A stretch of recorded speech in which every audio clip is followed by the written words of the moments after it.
Bagaimana tentang sholat mutlak? Berselisih para ulama. Yang rajih sholat itu boleh dilakukan ketika kita ingin sholat sementara nggak punya alasan. Misalnya tahiyatul masjid udah, sholat duha udah, sholat sunat wudu udah, semuanya udah, tapi pengen sholat. Bolehkah? Boleh. Ya, tapi ya tadi ya masih ada. Yang tidak boleh adalah meniatkan sebuah sholat yang tidak ada contoh dari Nabi SAW. Itu yang tidak boleh. Ini kan tidak meniatkan sebuah sholat, ya sholat aja. Sebagian ulama menyebut sebagai sholat mutlak. Yang tidak boleh, yang bid'ah adalah meniatkan sebuah sholat, menamai sebuah sholat yang tidak ada contoh dari Nabi SAW. Misalnya kemarin malam kemarin malam sholat nisfu Sya'ban. Ini tidak pernah dicontohkan oleh Rasul dan para sahabat. Ada waktunya khusus, ada caranya khusus, yang semuanya itu tidak pernah dicontohkan oleh Nabi SAW. Ini haram, ini bid'ah. Ya. Antum ingat insyaallah waktu ada 3 ya, waktu, tempat, satu lagi bilangan. Hati-hati dengan 3 ini. Waktu, tempat, bilangan. Jangan pernah menentukan waktu. Ya, hati-hati dengan waktu. Baca ayat kursi yang mestinya berpahala, berubah jadi dosa. Kenapa? Gara-gara kita menentukan waktu.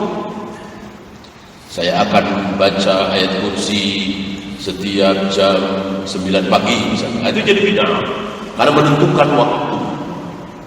Ya. Kalau tidak menentukan waktu, pas senggang, pas ada kesempatan langsung baca ayat kursi, insya Allah berpahala. Berubah jadi dosa kalau menentukan waktu. Yang kedua, tempat. Saya kalau mampir di sini nih, lewat teman, saya harus sholat 2 rakaat sini nih. Saya harus baca Al-Quran di sebelah sini nih. Itu jadi dosa. Satu lagi, bilanglah.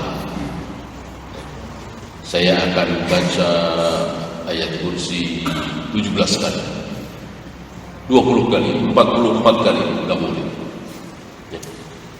Serahkan kepada Allah dan Rasulnya untuk menentukan tempat, waktu, bilangan. Kata Nabi subhanallah 33, sami'na wa ata'na. Harus dari Nabi. Imam Syafi'i enggak boleh, Imam Bukhari enggak, bahkan para sahabat enggak berhak menentukan bilangan. Harus Nabi SAW.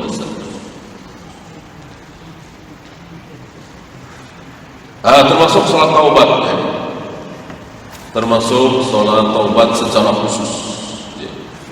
Tapi seandainya kita baru saja melakukan maksiat, lalu kita ingin diampuni oleh Allah, mohon ampun kepada Allah, sebelumnya sholat 2 rakaat dulu boleh.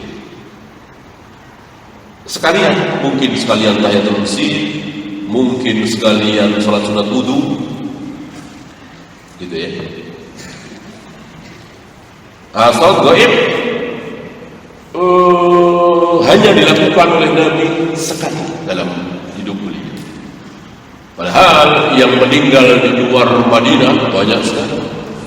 Tapi yang dilakukan oleh Nabi sholat gaib cuma sekali, yaitu atas kematian Raja Najasyi.